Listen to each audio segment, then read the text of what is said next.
ദൈവ തിരുനാമം മഹത്വപ്പെടുമാറാവട്ടെ. എല്ലാവർക്കും നല്ലൊരു സുപ്രഭാതം നേർന്നുകൊണ്ട് പ്രാർത്ഥനാപൂർവം പവർ ടു എംപവർ എന്ന യൂട്യൂബ് ചാനലിലേക്ക് ഹൃദ്യമായി സ്വാഗതം ചെയ്യുന്നു.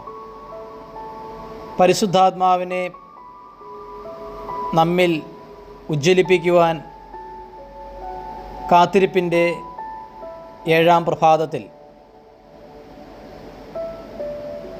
ദൈവത്തിൻ്റെ പരിശുദ്ധാത്മാവ് നമ്മെ കൂട്ടിക്കൊണ്ടുവരുന്ന തിരുവചനം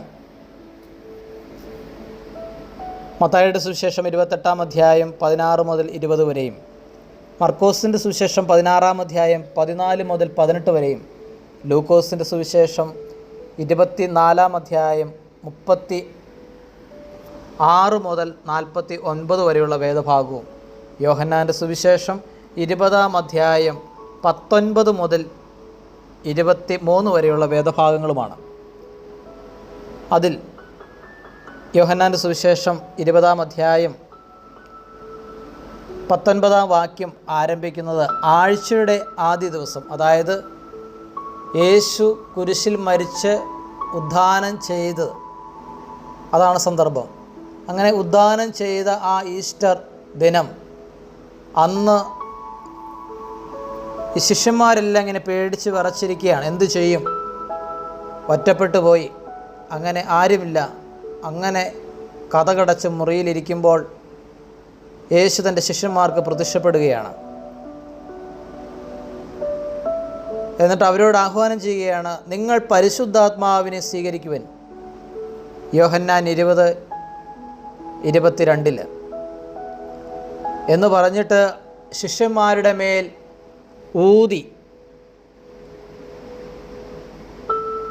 ഇങ്ങനെ ഒരു ദൈവത്തിൻ്റെ പരിശുദ്ധാത്മാവിൻ്റെ പ്രവർത്തനം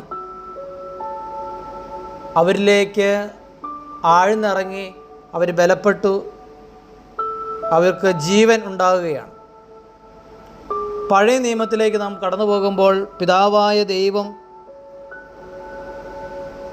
ആദത്തെ മണ്ണുകൊണ്ട് മെനഞ്ഞുണ്ടാക്കി അവൻ്റെ നാസാന്തരികത്തിൽ, അതാ മൂക്കിൽ ജീവൻ്റെ ശ്വാസം ഊതിക്കയറ്റി. അപ്പോൾ പരിശുദ്ധാത്മാവ് ജീവനാണ്.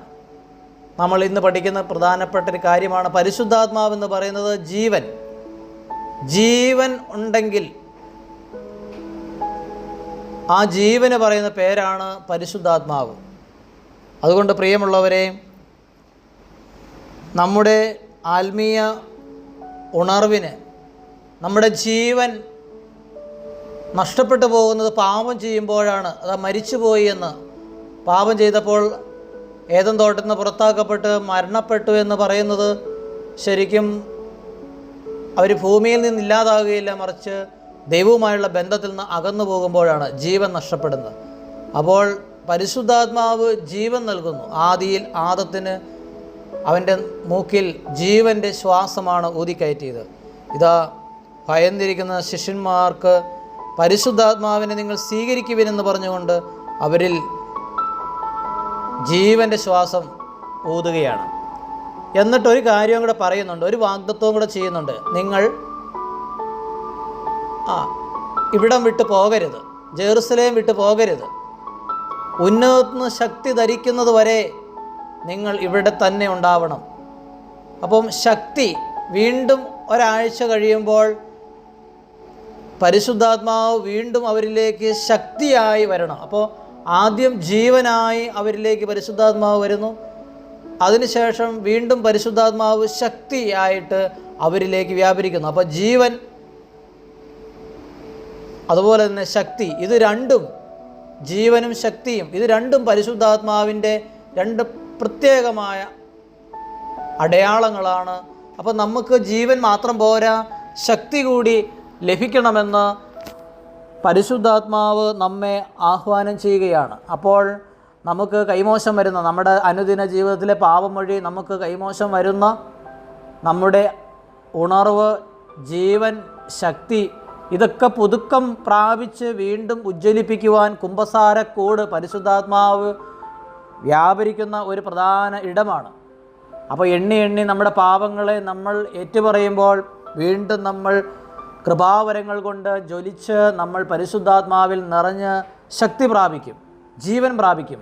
അതുകൊണ്ട് സഹോദര സഹോദരി, ഈ പ്രഭാതത്തിൽ, ഈ കാത്തിരിപ്പിൻ്റെ നാളിൽ നമ്മൾ ആഴമായ പാവബോധത്തോടെ, പശ്ചാത്താപത്തോടെ പുതുജീവനും പുതിയ ശക്തിയും പ്രാപിപ്പാൻ പരിശുദ്ധാത്മാവ് ആഹ്വാനം ചെയ്യുന്നത്, ഈ വചനം ശ്രവിക്കുന്ന ഓരോ മകനും മകളും സന്തോഷത്തോടെ ഈ വചനങ്ങളെ ദാഹത്തോടെ സ്വീകരിച്ച് ഹൃദയങ്ങളിൽ വചനങ്ങൾ വേരുവാകി വളർന്ന് പുതിയൊരു പെന്തക്കോസ്തയുടെ അനുഭവത്തിലേക്ക് 2024 പുത്തൻ അഭിഷേകത്തിൽ പുതിയ കൃപാവരങ്ങൾ